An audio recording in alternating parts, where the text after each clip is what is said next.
C/W, substance abuse, homelessness, abuse. At this moment, I knew everything was going to change. I had been on the streets for decades and I was finally given the chance to get a job, get a house, and a puppy. My life has changed greatly in the past month. With every turn, I have become a better man for it, and here is my journey.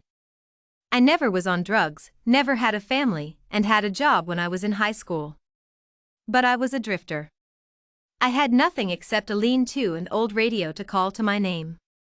My worldly possessions have been lost through time. I lived in the woods, not the streets. I fed myself with hunting and cooking the wild pigs, berries, mushrooms, and even wild crab apples, spinach, and more than that.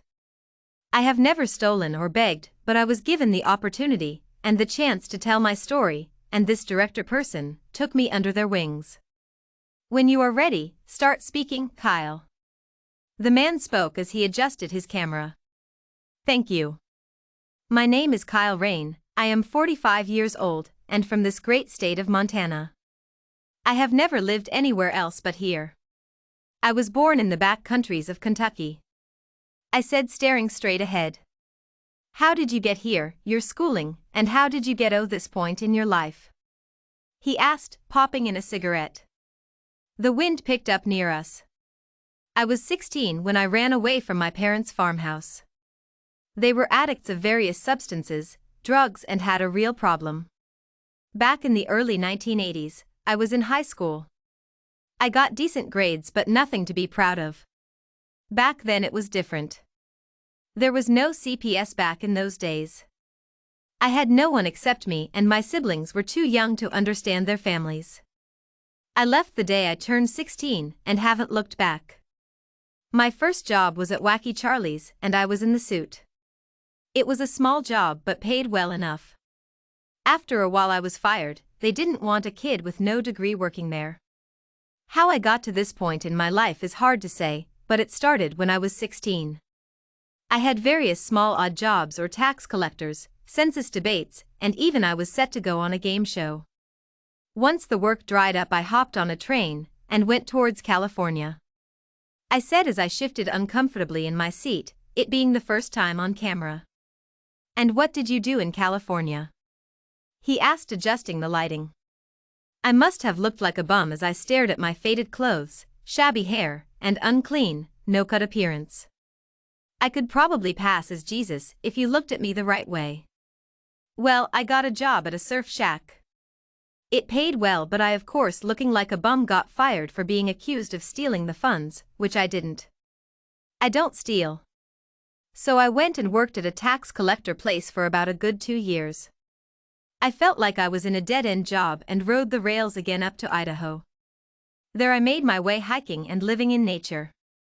I was a skinny 20-year-old kid that had not secured a job for 4 years. I decided then to not seek out work, that if I could just get a chance then I would stick with it. I finally said, "How many jobs have you had since that point in your life?" He asked thoughtfully, looking up from his sheet. I had dozens of jobs, from snow plowing the roads to cooking at the soup kitchen for my next meal. I worked hard and was dedicated to whatever job I could find. When I had one I would save all of my money. I have more than $50,000 saved in my encampment. I am an honest man, but I can tell you, you won't find where it is. But I am ready to start looking for work again. I whispered, remembering my past. My past was harder when I was a wee one. I remember when I was 5 how my parents had OD'd right in front of me. I remember how my life led to this, because I was too scared to speak up. And what made you not seek out help, or your family? He asked finally, lighting another cancer stick in his mouth. I rather live off of the world.